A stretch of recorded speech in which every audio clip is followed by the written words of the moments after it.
હાઇઝનબર્ગના સિદ્ધાંતના બે દાખલાઓ પૂરા થઈ ગયા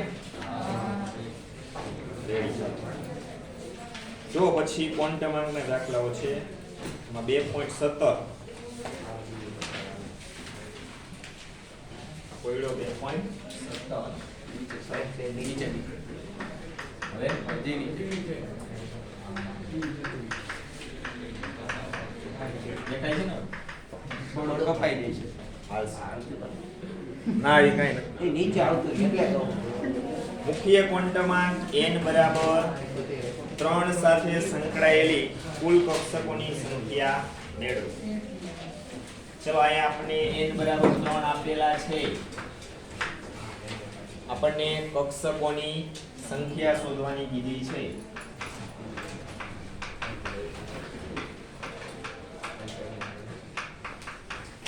મેં તમને મુખ્ય ક્વોન્ટમાંક ચલાવ્યો ત્યારે આનું સૂત્ર લખાવેલું છે.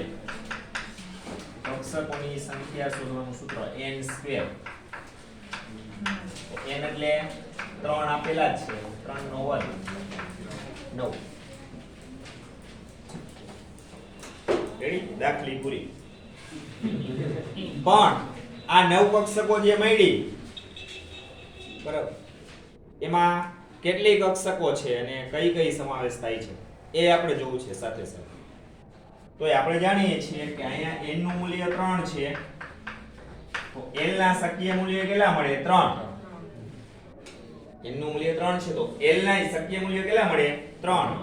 સૂત્ર યાદ છે ને l માટે n - 1 3 - 1 એટલે 1 2 મૂલ્ય મળે. પછી એના કરતા નાનું એક મૂલ્ય સંકળાયેલું જ હોય 0 હોય જ.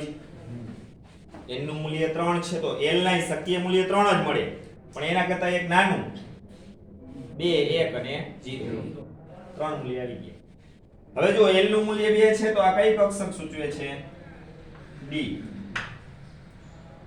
પછી આ d કક્ષકના કેટલા પ્રકાર પડે છે 5 કક્ષકો હશે ને આ 5 કક્ષકો d છે એ કયા પ્રકારની છે જાણી છે પાંચે પાંચેના પ્રકાર dxy dyz dzx dx2y2 અને dz2.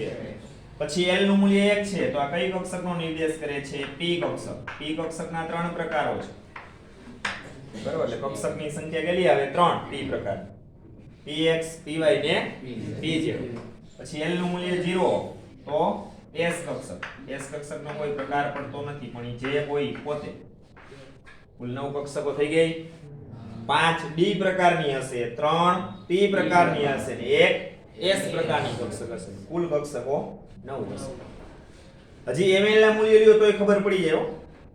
આપેલા l ના મૂલ્યો પરથી ml ના મૂલ્યો 5 જ મળે ને. ક્યાં ક્યાં મળે ચુંબકીય ક્વોન્ટમાંકના મૂલ્યો -2 -1 0 +1 અને +2. દરેક એક એક મૂલ્ય સાથે એક એક d કક્ષક આમાંથી સંકળાયેલી હશે. l નું મૂલ્ય 1 છે તો ml ના મૂલ્યો કેટલા મળશે 2l + 1 સૂત્ર પ્રમાણે 3. કયા કયા મૂલ્યો હશે -1 0 અને +1. આ ત્રણેય ml ના એક એક મૂલ્ય સાથે એક એક p કક્ષક સંકળાયેલી હશે. l નું મૂલ્ય 0 છે તો ml નું મૂલ્ય q મળે 1 પણ એ મૂલ્ય q 0. ચાલો ક્લિયર s કક્ષક એટલે આ કુલ 9 કક્ષકો છે. હાલો એના પછીનું જો 2.18. ચલો આ સમજાઈ ગયું બધાને? આ રીતે તમે જવાબ લખી શકો. એમાં ચુંબકીય ક્વોન્ટમાંક ml નો ઉપયોગ કરીને દર્શાવાય. જરૂર નથી આ રીતના તમે વ્યવસ્થિત લખી નાખો એટલે ચાલશે. હવે ઇલેક્ટ્રોનની સંખ્યા કીએ તો આપણે એ સૂત્ર ભણી ગયા છે. પાઉલીનો નિયમ શું કહે છે કોઈ પણ એક કક્ષકમાં વધુમાં વધુ 2 જ ઇલેક્ટ્રોન ગોઠવાય. તો કક્ષકોની સંખ્યા શોધવાનું સૂત્ર આપણે n² કીધું છે અને એક કક્ષકોમાં ઇલેક્ટ્રોનની સંખ્યા શોધવાનું સૂત્ર 2n². યાદ છે ને બધા? અને કક્ષકો 9 છે દરેકમાં વધુમાં વધુ 2 જ ઇલેક્ટ્રોન ગોઠવાય 9 × 2 એટલે કુલ ઇલેક્ટ્રોન કેટલા આવે 18. ત્યારે ઇલેક્ટ્રોનની સંખ્યા બરાબર 2n² સૂત્ર સીધું લઈ લેવાનું ત્યાં. ચાલો તો એના પછી 2.18 શું કહે છે કે SPDF કક્ષકો અથવા સંકેતોનો ઉપયોગ કરીને નીચેનાના ક્વોન્ટમાંક દર્શાવતી કક્ષકોનું વર્ણન કરો. એમાં પહેલું આપેલું છે a કરીને n બરાબર 2 અને l બરાબર કેટલા છે 1. તો ચાલો પેલા l બરાબર 1 છે એટલે કઈ કક્ષક સૂચવે છે P ને આગળ n નું મૂલ્ય 2 છે એટલે આ કઈ કક્ષકનો નિર્દેશ કરે છે તૃતીય કક્ષક સૂચવે છે જવાબ આવી B ચલો એમાં n બરાબર 4 l બરાબર 0 આ તો આપણું આખું ટેબલ કરી ગયા હતા યાદ છે ને ગોળ કોણ તમારે ચલાવ્યા પછી એક આખું ટેબલ આવ્યું એમાંથી જુદા જુદા લીધા છે ચલો l નું મૂલ્ય 0 તો કઈ કક્ષક s આગળ n નું મૂલ્ય 4 એટલે કઈ કક્ષક 4s ત્રીજું c કરીને આપેલું છે n બરાબર 5 અને l બરાબર 3 ચાલો l બરાબર 3 એટલે કઈ કક્ષક f બરાબર અને આગળ n નું મૂલ્ય 5 એટલે 5f કક્ષક સૂચવે છે એના પછી b n બરાબર 3 અને l બરાબર 2 ચાલો l બરાબર 2 એટલે કઈ કક્ષક d n નું મૂલ્ય 3 એટલે 3d કક્ષક ચાલો ક્લિયર બધાને આમે s કક્ષક માટે n નું લઘુત્તમ મૂલ્ય s કક્ષક માટે n નું લઘુત્તમ મૂલ્ય 1 p કક્ષક માટે n નું લઘુત્તમ મૂલ્ય 2 d કક્ષક માટે n નું લઘુત્તમ મૂલ્ય 3 f કક્ષક માટે n નું લઘુત્તમ મૂલ્ય 4 ખબર પડે ને અહીંયાથી શરૂઆત થાય એ કક્ષક હાલો હવે છે અંદર સ્વાધ્યાયમાંથી હાલો હવે જો સ્વાધ્યાયમાં આપણે કેટલા પૂરા કરી ગયા હતા થ્રેશોલ્ડ આવૃત્તિના દાખલાઓ પૂરા કર્યા હતા ને છેલ્લે 12 દાખલાઓ આપણે પૂરા થઈ ગયા છે આમાં કોઈ કઈ પ્રશ્ન 2.1 થી 2.12 સુધીના આપણે પૂરા થઈ ગયા છે અરે ચલાવી દીધા હતા ને આપણે એલા હાલો 13મો દાખલો છે જુઓ 2.13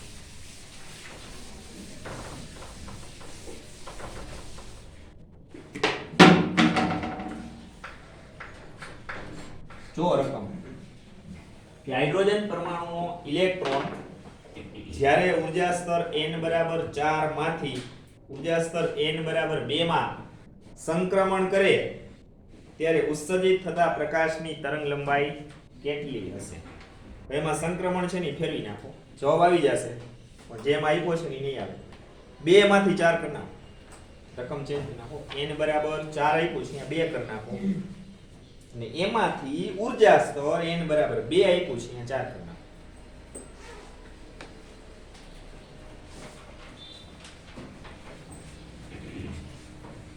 ચાલો અહીંયા જે વસ્તુ આપેલી છે પેલા આપણે લખશું અહીં બે ઊર્જા સ્તર આપ્યા છે એમાં શરૂઆતનું ઊર્જા સ્તર એટલે કે પ્રારંભિક ઊર્જા અવસ્થા જેને આપણે ઇનિશિયલ ઉપરથી ni કહેતા તમે n1 કહેશો તોય ચાલશે n1 અને n2 કા ni અને nf આપણે થિયરી ચલાવી ત્યારે ni અને nf નો ઉલ્લેખ કર્યો જરૂર નથી એ બે સંજ્ઞા જ વાપરવી તમે n1 અને n2 કહી દેશો તોય ચાલશે ni બરાબર કેટલા થશે હવે ફેરફાર કરી નાખો ને 2 અને nf અંતિમ ઊર્જા અવસ્થા 4 શોધવાનું શું કીધું છે આગળ એ સંક્રમણ કરે ત્યારે ઉત્સર્જિત થતા પ્રકાશની તરંગ લંબાઈ શોધવાની છે તરંગ લંબાઈને શેના વડે દર્શાવી છે લેમ્બડા ચલો આવા સંક્રમણ પરથી સીધી તરંગ લંબાઈ શોધી શકાય એવું કોઈ સૂત્ર આપણે ભણ્યા છીએ નથી ભણ્યા પણ ઇલેક્ટ્રોન એક કક્ષામાંથી બીજી કક્ષામાં જાય ત્યારે આપણને ઊર્જાનો તફાવત મળે ને જો કક્ષા સાથે સંકળાયેલી ઊર્જાનું સૂત્ર આપણે બોર આપ્યું હતું En બરાબર -RH * 1/n². પછી એમાં આપણે ખબર છે ધરાવસ્થા અને ઉત્તેજિત અવસ્થા મેં હાઇડ્રોજન પરમાણુ માટે સમજાવ્યું યાદ છે ને બધાને ધરાવસ્થા અને ઉત્તેજિત અવસ્થા માટે અને પછી આપણે ઊર્જાનો તફાવત છે એ મેળવ્યો હતો ડેલ્ટા E બરાબર આ સૂત્ર આપણે કાઢ્યું હતું વિદ્યુત ગતિનાંક RH * 1/ni² - 1/ns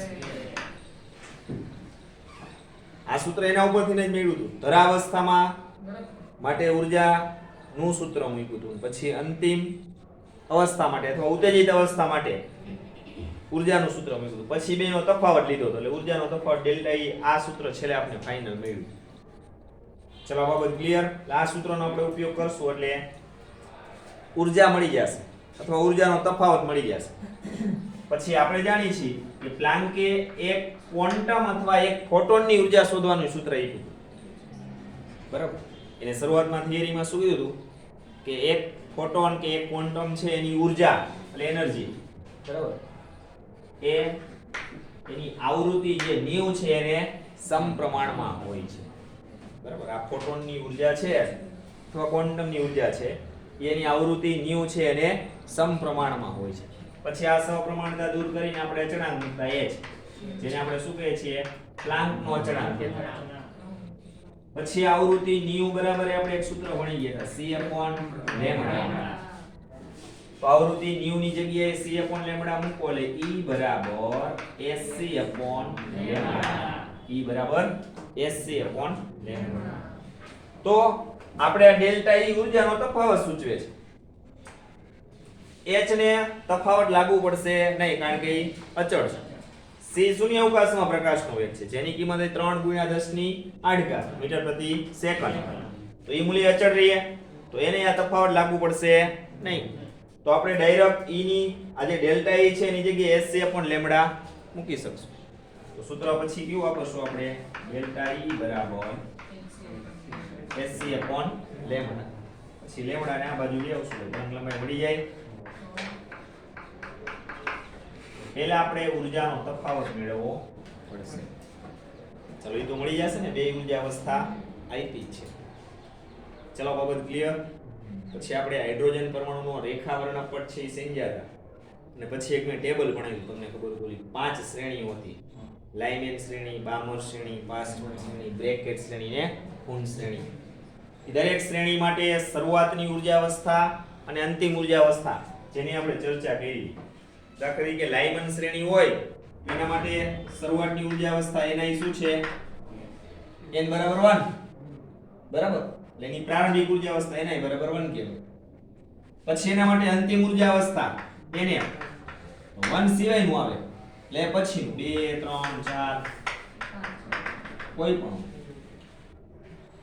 જવાબ વખત ક્લિયર. લાઇમેન શ્રેણી માટે એની પ્રારંભિક અવસ્થા એટલે પ્રારંભિક કક્ષા કઈ છે n બરાબર 1. અંતિમ ઊર્જા અવસ્થા કોઈ પણ હોઈ શકે 2 3 4 5 ગમે તે હોઈ શકે. પછી બામર શ્રેણી આપેલી હોય તો એના માટે શરૂઆતની ઊર્જા અવસ્થા કઈ આવે 2, અંતિમ 2 પછીની 3 4 5 6 પૈકી કોઈ. આ પ્રમાણે આખું આપણું ટેબલ જોયું હતું, યાદ છે ને ભાઈ. પછી પાસ્ટન શ્રેણી, બ્રેકેટ શ્રેણી ને કુન શ્રેણી. તો એમાં આપણે પ્રારંભિક ઊર્જા અવસ્થા અને અંતિમ ઊર્જા અવસ્થાની ચર્ચા કરી હતી, બરાબર. તો અહીંયા આપણે આપેલું છે રકમ, એટલે કઈ પ્રશ્ન નથી. પ્રારંભિક ઊર્જા અવસ્થા કઈ છે એના બરાબર 2 અને એમાંથી ઇલેક્ટ્રોન ચોથી કક્ષામાં જાય છે. ચાલો પહેલા ઓલું સૂત્ર મૂકો ડેલ્ટા E બરાબર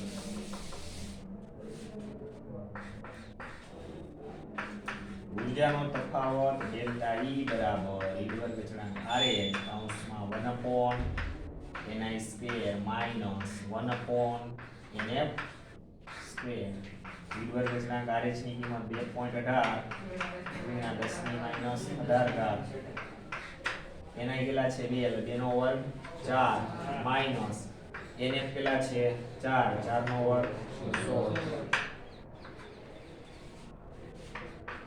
ચાલો લસા લઈ લ્યો, કેટલો આવશે અને કેટલા વડે ગુણવા પડે 4 અને ગુણવા પડશે 2.18 ગુણ્યા 10⁻18 4 માંથી 1 જાય એટલે 3 એટલે 16 આપો સારું છે. 2.18 ગુણ્યા 3 ભાગ્યા 16 કરના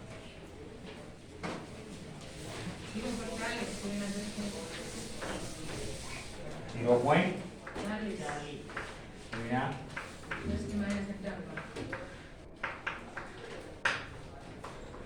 1 પોઈન્ટ ખસેડી નાખીએ એટલે 4.0 ગુણ્યા 10⁻19 જૂલ. ચલો આ ઊર્જાનો તફાવત આપણને મળી ગયો. શું મળી ગયું? ઊર્જાનો તફાવત. હવે આપણે તરંગ લંબાઈ શોધવાની છે. હવે બીજું સૂત્ર કયું મૂકશું? ડેલ્ટા E બરાબર sc/λ. ચાલો તરંગ લંબાઈ લેમ્ડા ને સૂત્રનો કરતા બનાવી દીધો એટલે sc/λ E h એટલે પ્લાન્કનો અચળાંક 6.626 ગુણ્યા 10 ની માઈનસ 34 ઘાત c એટલે શૂન્યાવકાશમાં પ્રકાશનો વેગ 3 ગુણ્યા 10 ની 8 ઘાત ડેલ્ટા E બહાર જઈએ હે કૌલિક બહાર ચિત્રની બહાર આવી હવે હવે રેડી 4 ગુણ્યા 10 ની માઈનસ 19 ઘાત ચલો ઘાતનું સાદુરૂપ આપી દો 19 ઘાત ઉડી જશે ને કેટલી વધશે ઉપર ઘાત 15 15 માંથી 8 કાઢી નાખો 7 કેવી એમ નામ રાખી દો ચલો બાકીનું સાદુરૂપ આપો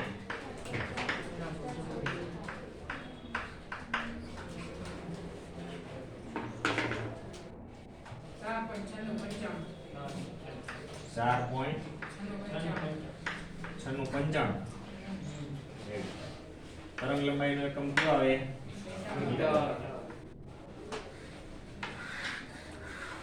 બે પોઈન્ટ આમ ખસેડી દો તો 496.9 10 ની માઈનસ 9 ઘાત મીટર એટલે ઈ નેનોમીટર જરૂર નથી આપણે મીટરમાં જ રાખવું ચાલો સમજાઈ ગયો દાખલો આ લખીને હાલો એના પછીનો પૂછીએ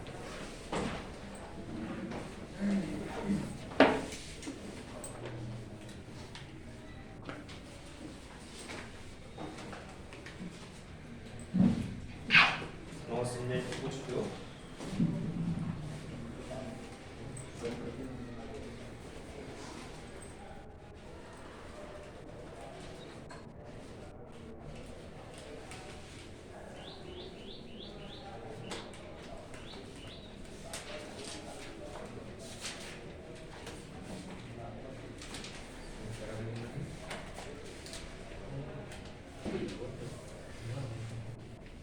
મોલેક્યુલર વેટ પૂછો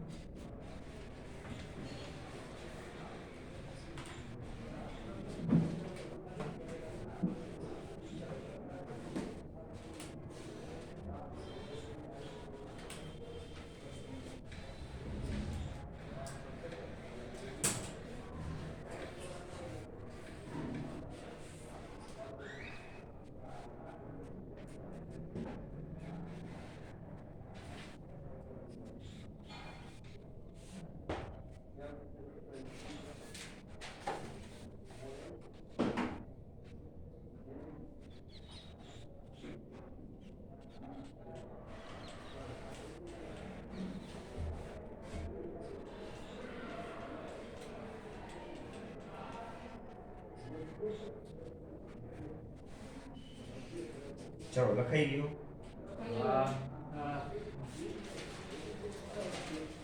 જો એના પછીની રકમ સમજો 2.14 જો ઇલેક્ટ્રોન n બરાબર 5 ધરાવતો હોય એટલે કે 5મી કક્ષામાં છે તો હાઇડ્રોજન પરમાણુ આયનીકરણ કરવા કેટલી ઊર્જા જોશે આગળ કીધું છે તમારા ઉત્તરની તુલના હાઇડ્રોજન પરમાણુની આયનીકરણ એન્થાલ્પી n બરાબર 1 કક્ષામાંથી ઇલેક્ટ્રોનને દૂર કરવા માટે જરૂરી જે ઊર્જા છે એની સાથે કરો પહેલા ઉત્તર તો જોઈને પછી તુલના કરશું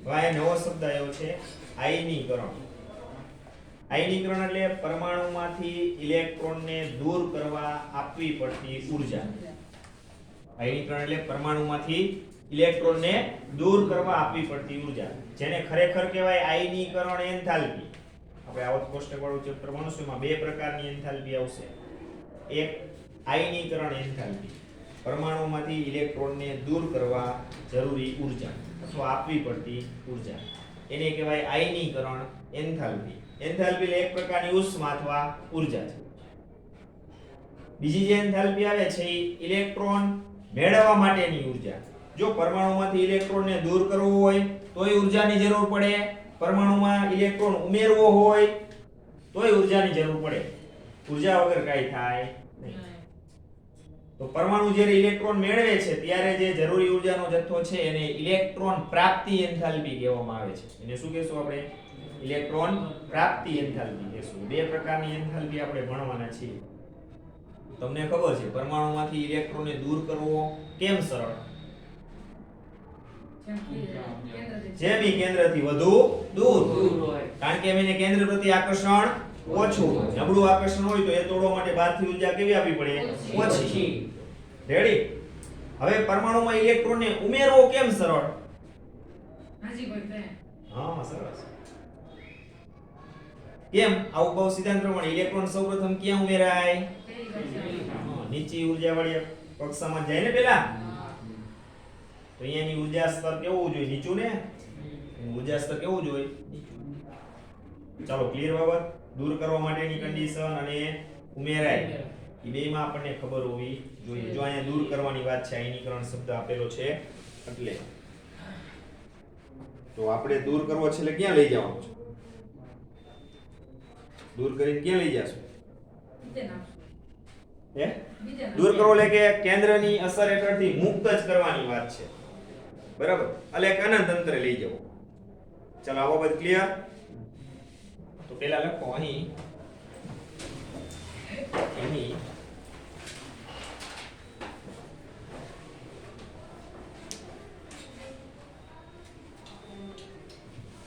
Ni બરાબર 5. શરૂઆતની ઊર્જા અવસ્થા 5 છે ને? હાઇડ્રોજન પરમાણુનો ઇલેક્ટ્રોન 5મી કક્ષામાં છે એટલે પ્રારંભિક અવસ્થા Ni બરાબર 5 અને Nf બરાબર ઇન્ફિનિટી. Nf એટલે અંતિમ ઊર્જા અવસ્થા. પરમાણુમાંથી આયનીકરણ કરી છે ઇલેક્ટ્રોન દૂર જ થઈ જાય છે. બરાબર? એટલે અનંત અંતરે જતો રહે છે. આપણે એમ સમજીએ. ચાલો, ક્લિયર? હવે ઊર્જા મેળવી લ્યો. ઊર્જાનો તફાવત ડેલ્ટા E બરાબર સૂત્ર મૂકીએ. શું જવાબ આવે છે કયો? વાત સૂત્ર મૂકવાનું છે. ડેલ્ટા E બરાબર RH અંશમાં 1/ni² -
1/nf². આવું થયું જો કેવું થયું આવું મેં સમજાવું છું 1 2 3 4 અને 5 ઇલેક્ટ્રોન અહીંયા પાંચમી કક્ષામાં ક્યાં હતો અને એની ત્રિજ્યા આટલી થાય અને આ ઇલેક્ટ્રોન હાઇડ્રોજન પરમાણુનો પાંચમી કક્ષામાં છે અહીંયાથી એને દૂર કર્યું આયનીકરણ થયું ને એના માટેની ઊર્જા આપણને મળી ગઈ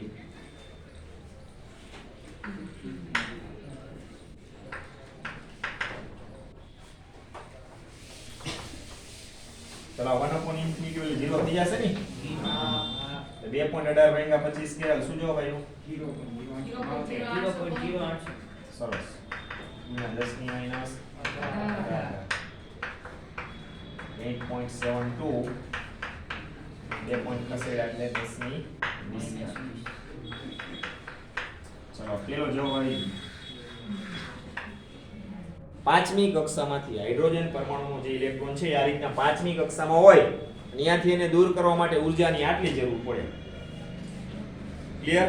હવે આગળ જો બીજું શું કહે છે આપણો આ જે જવાબ આવ્યો એની તુલના હાઇડ્રોજન પરમાણુની આયનીકરણ એન્થાલ્પી n બરાબર 1 કક્ષામાંથી ઇલેક્ટ્રોનને દૂર કરવા માટે જે જરૂરી ઊર્જા છે એની સાથે કરો. એટલે એક બાબત ક્લિયર છે. આ પહેલી બાબત છે. હાઇડ્રોજન પરમાણુનો ઇલેક્ટ્રોન પહેલી કક્ષામાં છે અહીંયા એની ત્રિજ્યા છે. તો દેખીતી રીતે આપણે કહી શકીએ આ ઇલેક્ટ્રોનને દૂર કરવો સરળ કે આને? આને સરળ ને, કારણ કે કેન્દ્રથી ક્યાં છે? વધારે દૂર હશે એટલે આકર્ષણ એને ઓછું, ઊર્જા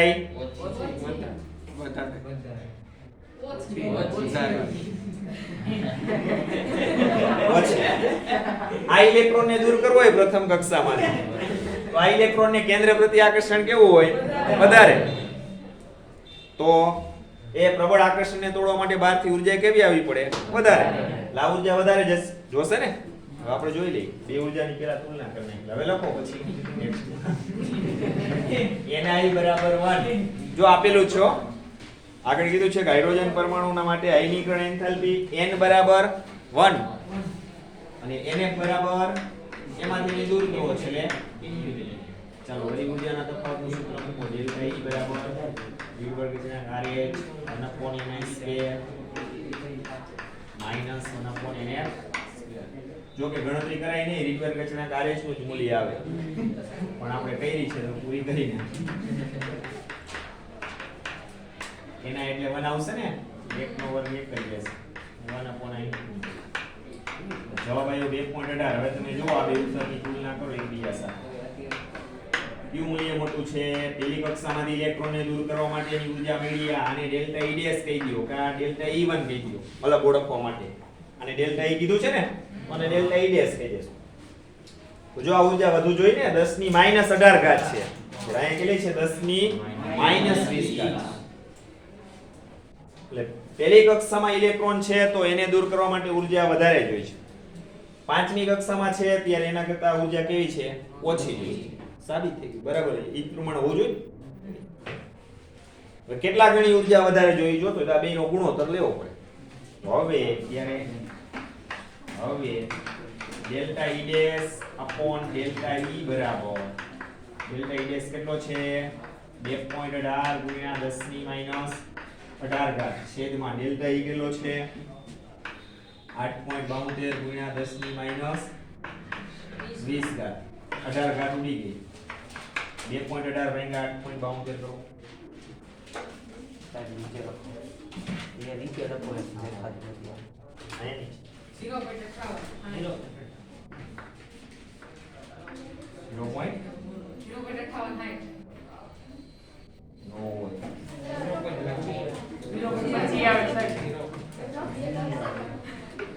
પર્યાવરણમાંથી જવાબ નથી દેતો.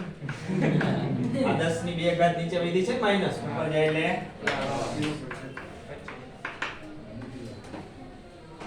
ચલો આપને ખબર પડી ગઈ. આ બે ઉત્તરની તુલના કરી તો એ ખબર પડી ગઈ કે પાંચમી કક્ષાની સાપેક્ષે ઇલેક્ટ્રોનને પ્રથમ કક્ષામાંથી જ્યારે દૂર કરવો હોય તો 25 ગણી ઊર્જા વધારે આપવી પડે.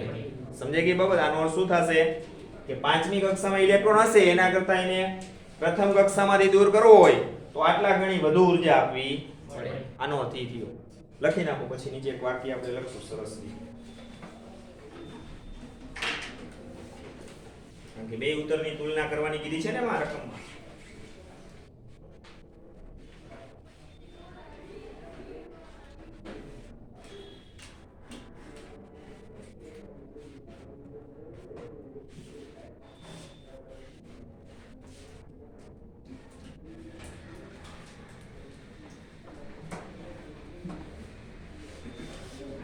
ચાલો બધાને આટલું લખાઈ જાય એટલે કયો લે વાક્ય લખાવો.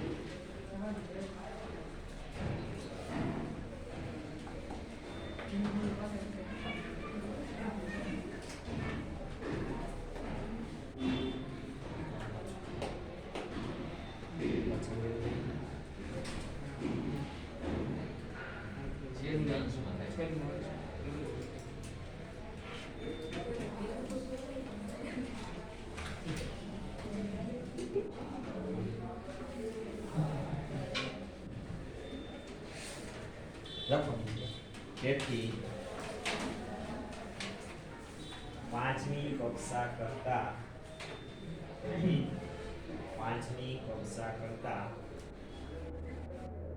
પ્રથમ કક્ષામાંથી પછી તમે જે લખો ભાષા પહેલી કક્ષામાંથી એવો શબ્દ તમને મજા આવી લખી શકો.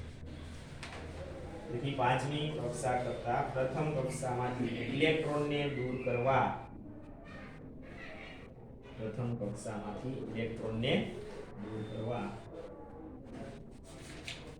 ગણી ઊર્જા વધારે આપવી પડે.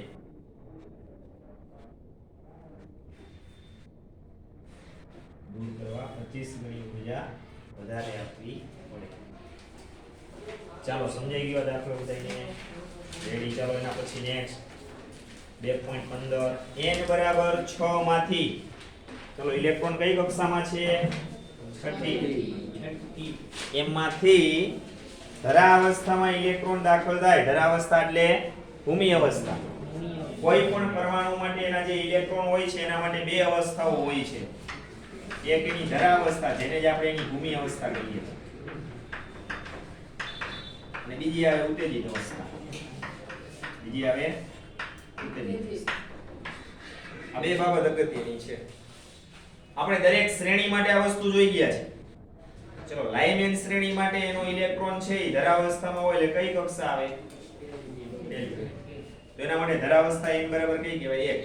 ઉત્તેજિત 1 સિવાયની 2 3 4 કોઈ પણ હોઈ શકે. સમજાઈ ગઈ બાબત? બામર શ્રેણી હોય તો ધરાવસ્થા કઈ કહેવાય? n બરાબર 2. અહીંયાથી શરૂઆત થાય.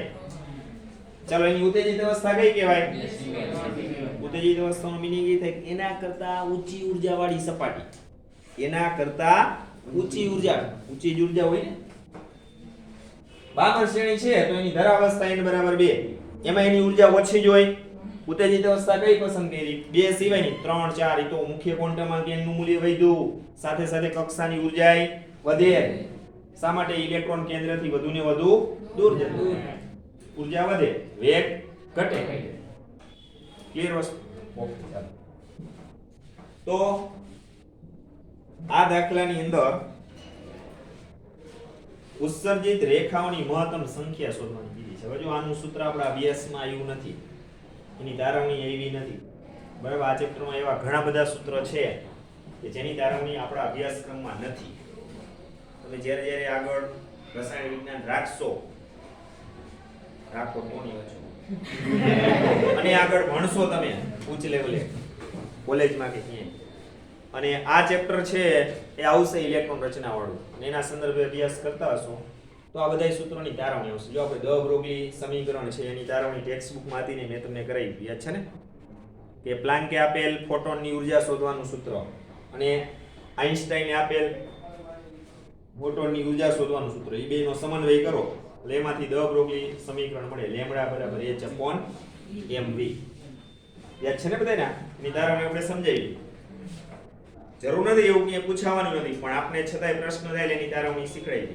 પછી એ જ પ્રમાણે બોહરની મેં અભિધારણાઓ ચલાવી ને ત્યારે ઇલેક્ટ્રોનની કક્ષા સાથે સંકળાયેલ ઊર્જા શોધવાનું સૂત્ર En બરાબર -RH 1/n². આ સૂત્ર કેમ આવેલું છે? એક મોટું સૂત્ર લખ્યું હતું, યાદ છે બધાને? એમાં પરમાણુ ક્રમાંક Z ને પાઈ ની કિંમતની બધું દર્શાવ્યું, એના પરથી હતું. પણ આપણા અભ્યાસક્રમમાંથી NCERT માંથી બધું કાઢી નાખ્યું એટલે સારી બાબત છે, આપણે યાદ રાખવાનું. આપણે છેલ્લે ઉપયોગ તો ડાયરેક્ટ સૂત્રનો જ કરી છે ને, બરાબર છે? કક્ષા સાથે સંકળાયેલી ઊર્જા શોધવાનું જ આપણે સીધું સૂત્ર વાપરીએ. તો અહીંયા હું ડાયરેક્ટ તમને એ સૂત્ર લખાવી દઉં છું. જ્યારે તમને આ ઉત્સર્જિત રેખાઓની સંખ્યાવાળા દાખલાઓ પૂછે, 15 પૂછે, n બરાબર 6, ડાયરેક્ટ લખશો આપણે રેખાઓની લખતા જવાના મહત્તમ સંખ્યા. આ સૂત્ર યાદ રાખી લેજો. બરાબર n કૌંસમાં n-1/2. જ્યારે તમને આવી રેખાઓની સંખ્યા પૂછે ત્યારે આ સૂત્ર તમારે ધ્યાનમાં લઈ લેવું. n/n-1/2. ચલો n આપેલા છે, કેટલા છે? 6. 6 - 1/2.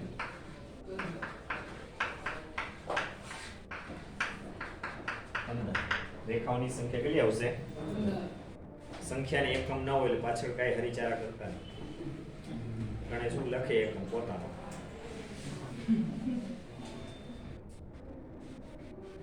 ચલો દાખલો પૂરો આટલું જ કીધું છે ઉત્સર્જિત રેખાઓની મહત્તમ સંખ્યા કેટલી ચલો એના પછી નેક્સ્ટ 2.16 લખાઈ ગયો દાખલો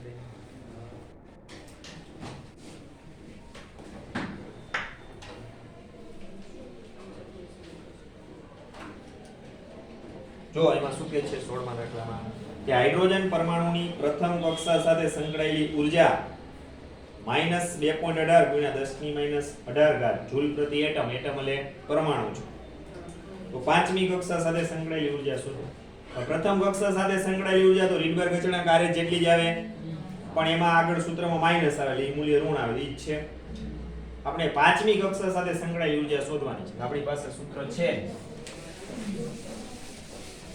બે દાખલાઓ છે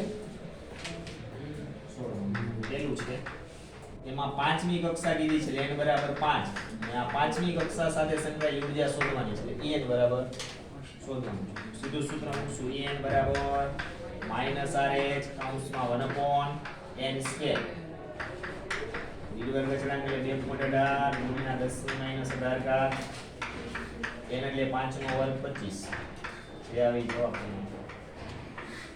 એકમ જૂલ પાંચમી કક્ષામાંથી ઇલેક્ટ્રોનને દૂર કરવા આપવી પડતી ઊર્જા દી જ આવશે કેટલો આવે છે એટલે ટૂંકમાં 8.72 ગુણ્યા 10 ની કેટલી 20 ઘાત થઈ જાય પોઈન્ટ આમ બે ખસેડી જાય 0.0872 ગુણ્યા 10⁻18 ઘાત બે પોઈન્ટ ઓલી બાજુ લઈ ગયા જમણી બાજુ બે ઘાત વધી જશે માઈનસ હજી માનીમાં જુઓ ત્રીજી કંઈક પૂછ્યું હશે બીજામાં હાઇડ્રોજન પરમાણુ માટે બોહરની જો વાંચવાનું ઓળખું બોહરની જગ્યાએ જો બામર શ્રેણી થઈ જાય છે ને તરત જ ઉત્તેજિત થઈ જાય આવડે છે આપણે તરત લખે અહીં ni બરાબર 2 બામર શ્રેણી હોય એટલે n બરાબર 2 અને બીજી કક્ષા સાથે સંકળાયેલી ત્રિજ્યા શોધી જાય પોતાનું દોરું થઈ ગયું બાજુવાળાને બાજુવાળો પાછો ઓલો ઝડપથી લખતો એટલે એનું સાચું માનો એટલે એનું દોરું થઈ એનો વાંધો નતો પાછળવાળો રહ્યો ને એના આમ આખા ક્લાસનું એકંદરે શું થઈ જાય એનો વાંધો તો અહીં આપેલું છે જો એ તો બોહરે તો પરમાણુ નમૂનો રજૂ કર્યો હતો ને હાઇડ્રોજન પરમાણુનો એના સંદર્ભે વાત કરી છે તો પાંચમી કક્ષા કીધું છે n બરાબર 5 ત્રિજ્યા શોધવાની છે એટલે rn બરાબર અને સૂત્ર આપેલું છે rn બરાબર n² a0 જ્યાં a0 નું મૂલ્ય 52.9 અચળાંક છે ને એક પ્રકારનો પાઇકોમીટર એકમ અગત્યનો છે a0 છે એનું મૂલ્ય અચળ છે કેટલું છે 52.9 પાઇકોમીટર છે તો ચાલો n ની જગ્યાએ 5 મૂકી દો એટલે 5 નો વર્ગ a0 એટલે 52.9 પણ આપણે એને મીટરમાં ફેરવી નાખશું પાઇકો એટલે 10⁻12 ઘાત ચલો 25 ગુણ્યા 52.9 કરો 25 ગુણ્યા 52.9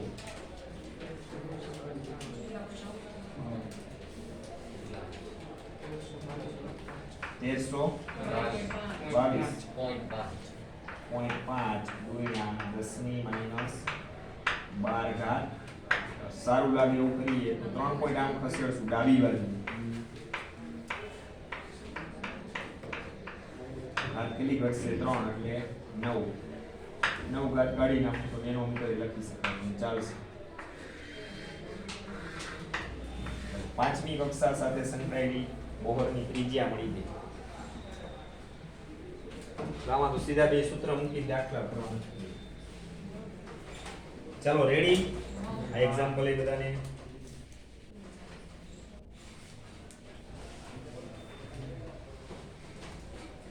ચાલો એના પછી 17મો દાખલો જુઓ પરમાણ્વીય હાઇડ્રોજનની બામર શ્રેણીમાંની સૌથી લાંબી તરંગલંબાઈ ધરાવતા સંક્રમણ માટેની તરંગ સંખ્યા ગણો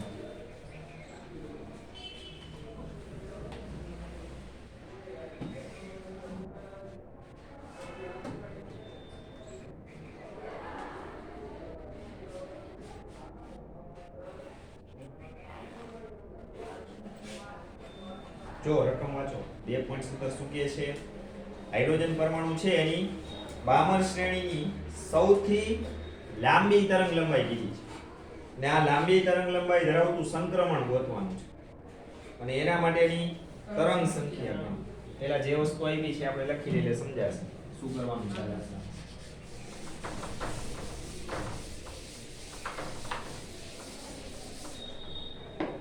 કઈ શ્રેણી આપી છે અહીંયા 17મો છે ને અહીં બામર શ્રેણી માટે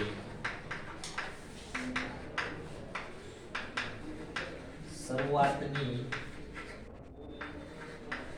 ઊર્જા અવસ્થા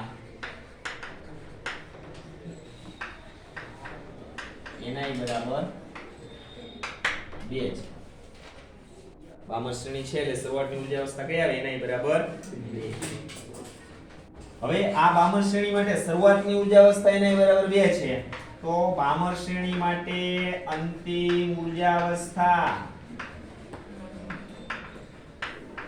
NF is equal to 3 4 5 6 7 કોઈ પણ હોઈ શકે ચલો આટલું ક્લિયર બામર શ્રેણી છે તો શરૂઆતની ઊર્જા અવસ્થા n બરાબર 2 અંતિમ ઊર્જા અવસ્થા કોઈ પણ હોય ને 2 સિવાયનું 3 4 5 કોઈ પણ હોઈ શકે